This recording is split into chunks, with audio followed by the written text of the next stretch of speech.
وَمِن قَلْبٍ لَا يَخْشَى، اے پروردگار میں ایسے دل سے بھی تیری پناہ چاہتا ہوں، ایسے دل اور ایسے قلب سے لا یخشا کہ جو ڈرنے والا نہ ہو، جس میں خشوع نہ ہو۔ وَمِنْ عِلْمٍ لَا يَنْفَعُ، اے پروردگار میں تیری پناہ چاہتا ہوں ایسے علم سے لا ينفع کہ جس میں کوئی نفع نہ ہو۔ وَمِنْ صَلَاةٍ لَا تُرْفَعُ، اور ایسی نماز سے بھی پناہ چاہتا ہوں تیری کہ وہ نماز جو ہے لا ترفع تیری طرف بلند نہ ہوتی ہو۔ تو عزیزان گرامی دیکھیے، انسان کبھی ایسا ہوتا ہے کہ نماز پڑھ رہا ہوتا ہے،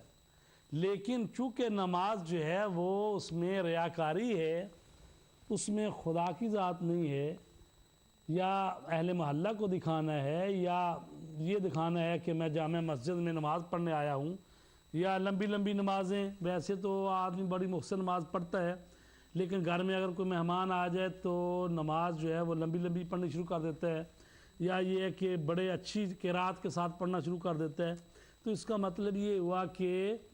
پہلے کس کے لیے نماز پڑھتے تھے؟ مختصر پڑھتے تھے، اب کس کے لیے یہ نماز بڑی اس کی لحن صحیح ہو گئی ہے، بڑے آرام سے پڑھنا شروع ہو گئے ہو؟ تو یہ اس لیے ہے کہ کوئی سمجھتا ہے کہ دیکھ رہا ہے مجھے اب، تو پہلے یہ یقین نہیں تھا کہ خداوند عالم جس کے لیے میں نماز پڑھتا ہوں وہ بھی میری نماز کو دیکھ رہا ہے۔ تو لہٰذا ایسی نماز سے بھی کہا گیا ہے کہ پناہ چاہیے، اللہ کی پناہ مانگنی چاہیے ایسی نماز سے۔ تو نماز سے تو بڑھ کے کوئی عمل اور نہیں ہے۔ تو بعض دفعہ انسان عمل کرتا ہے، نماز جیسا عمل بھی کرتا ہے، تو یہ کہنا پڑتا ہے اللہم انی اعوذ بک من صلاۃ، پروردگار میں تیری پناہ چاہتا ہوں ایسی نماز سے لا ترفع جو تیری طرف بلند نہ ہو، ومن دعاء لا یسمع، اور اس دعا سے بھی جو کہ سنی نہ جائے۔ ظاہر ہے کہ جو دعا انسان مانگتا ہے، جب دعا مانگ رہا ہوتا ہے تو اپنے آپ کو حاضر و ناظر اللہ کے سامنے سمجھے۔ اللہ تبارک تعالیٰ کی ذات گرامی وہ تو حاضر و ناظر ہے ہی، وہ تو ہر جگہ پہ موجود ہے اور دیکھ رہا ہے۔ یہ تو بندے ہیں جو کہ جب اس سے دعا مانگتے ہیں تو ان کو پتہ ہونا چاہیے میں کس سے دعا مانگ رہا ہوں اور کیا مانگ رہا ہوں، اپنا حضور چاہیے۔ تو ایسی دعا سے بھی پناہ مانگتا ہے انسان کہ جو سنی نہ جائے۔ تو لہٰذا انسان کا جو نفس ہے، نفس انسانی، وہ اس کی تین حالتیں ہیں۔ ایک حالت ہے اس کو کہتے ہیں نفس امارہ، اور دوسری حالت ہے اس کو کہتے ہیں نفس لوامہ، اور تیسری حالت ہے نفس مطمئنہ۔ حقیقت میں انسان کا نفس تو ایک ہی ہے، لیکن اس کی یہ حالتیں ہیں۔ پہلی حالت جو ہے نفس امارہ کی، اس کے متعلق سورہ یوسف میں ارشاد رب العزت ہے، سورہ یوسف میں وما ابرئ نفسی ان النفس لعمارۃ بالسوء الا ما رحم ربی، اور میں اپنے نفس کو بھی بری قرار نہیں دیتا، نفس بہرحال برائیوں کا حکم دینے والا ہے مگر یہ کہ میرا پروردگار رحم فرمائے۔ نفس کی یہ حالت بہت بری حالت ہے، اس میں انسان گناہوں میں پڑ جاتا ہے، مبتلا رہتا ہے، گناہ کر کے توبہ کی توفیق جو ہے اس سے سلب ہو جاتی ہے۔ اور دوسری حالت ہے نفس لوامہ۔ یہ نفس انسان کی ایسی حالت ہے کہ جب انسان گناہ کرتا ہے تو اس کا نفس اس کو ملامت کرتا ہے، اسی ملامت کی وجہ سے اسے نفس لوامہ کہا جاتا ہے۔ لوامہ یعنی ملامت کرنے والا نفس۔ ایسی حالت میں گویا کہ انسان کا ضمیر زندہ ہے اور وہ مسلسل گناہوں پر روک ٹوک کرتا رہتا ہے۔ قرآن مجید میں اللہ تعالیٰ نے سورہ قیامت میں نفس لوامہ کی قسم کھائی ہے، لا اقسم بیوم القیامہ ولا اقسم بالنفس اللوامہ، میں برائیوں پر ملامت کرنے والے نفس کی قسم کھاتا ہوں۔ تو یہ نفس لوامہ ہے، اور یہ اس پہلے والے نفس سے یہ بہتر حالت ہے، کیونکہ کم از کم اس میں یہ ہے کہ انسان گناہ کرتا ہے تو اس کا ضمیر زندہ ہے، اس کا وجدان زندہ ہے جو اس کی ملامت کرتا رہتا ہے۔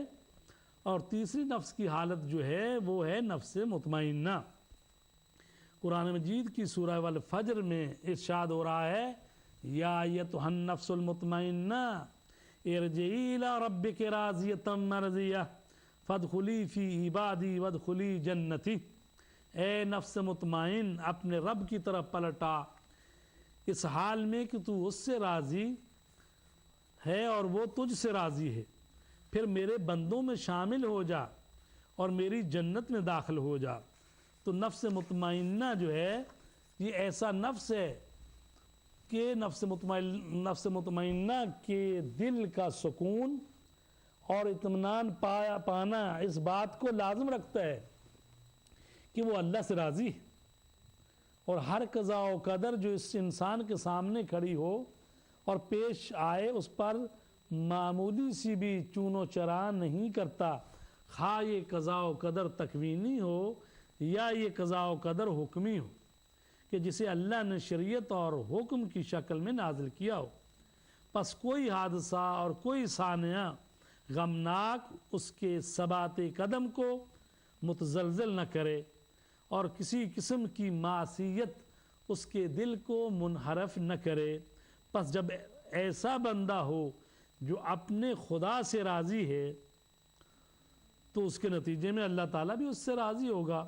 کیونکہ کوئی وجہ ہی نہیں کہ اللہ اپنے اس بندے سے ناراض ہو، کیونکہ اس نے کوئی ایسا عمل ہی نہیں کیا جو اس کو ذی بندگی سے خارج کرتا ہو، یا یوں کہوں کہ اس نے اس کی قضاء و قدر پر راضی رہ کر اپنی عبودیت کا ثبوت دے دیا ہے۔ جب بندہ بندگی سے خارج ہوتا ہے تو اس وقت خدا کا غضب ہوتا ہے،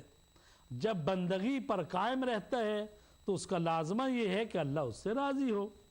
اور یہ مرضیہ قرار پائے۔ اسی لیے نفس مطمئنہ کے یہ اوصاف بیان کیے ہیں کہ وہ اللہ پر راضی ہے اور اللہ اس پر راضی ہے، وہ نفس مرضیہ قرار پایا ہے۔ فادخلی فی عبادی وادخلی جنتی، اس آیت کے شروع میں لفظ فا آیا ہے، یہ نتیجہ ہے پہلی والی آیت کا جس میں کہا گیا ہے ارجعی الی ربک راضیۃ مرضیہ، کیونکہ تو راضی اور مرضی ہے اب میرے بندوں میں شامل ہو جا، میری جنت میں داخل ہو جا۔ یہ فرمان خدا دلالت کرتا ہے کہ نفس مطمئنہ اللہ کے خاص بندوں میں شامل ہے اور مقام عبودیت کا حائز ہے، اور ایسا ہی ہونا چاہیے، کیونکہ اگر کوئی اپنے اللہ سے راضی ہو جائے اور مطمئن ہو جائے اور اپنے ارادہ اور خواہش کو اللہ کے ارادے اور خواہش کے تابع کر لے اور ہر وہ جو اللہ کی طرف سے آئے اسے حق سمجھے، اس پر راضی ہو، نتیجتاً اپنی ذات و صفات و افعال کو مل کے تل کے پروردگار سمجھے، پس جو قضاء و قدر اللہ کی طرف سے نازل ہو اس کے سامنے تسلیم محض ہو، تو یہی ظہور عبودیت تامہ ہے۔ پس یہ جو فرمایا گیا ہے فادخلی فی عبادی، در حقیقت اللہ کی طرف سے اس کی عبودیت تامہ پر دستخط ہیں۔ وادخلی جنتی، اس کی منزل کو معین کیا ہے، جنت کو ضمیر متکلم کی طرف اضافہ کیا، میری خاص جنت میں۔ قرآن میں کسی اور جگہ اس کے علاوہ نہیں کہا گیا کہ میری جنت میں، تو عزیزان گرامی جنت تو ساری اللہ کی ہیں لیکن یہ خاص جنت ہے اور اللہ نے اپنی طرف اضافہ کر کے اس کو خاص شرف بخشا ہے۔ کتاب کافی میں سدیر سیرفی سے روایت ہے، امام جعفر صادق علیہ السلام فرماتے ہیں، یہ سدیر سیرفی کہتے ہیں کہ میں نے کہا آپ پر قربان یا ابن رسول اللہ، کیا مومن موت اور اپنی قبض روح سے کراہت رکھتا ہے؟ فرمایا نہ، خدا کی قسم، جب فرشتہ موت اس کے قریب آتا ہے تاکہ اس کی روح کو قبض کرے، ملک الموت اس سے کہتا ہے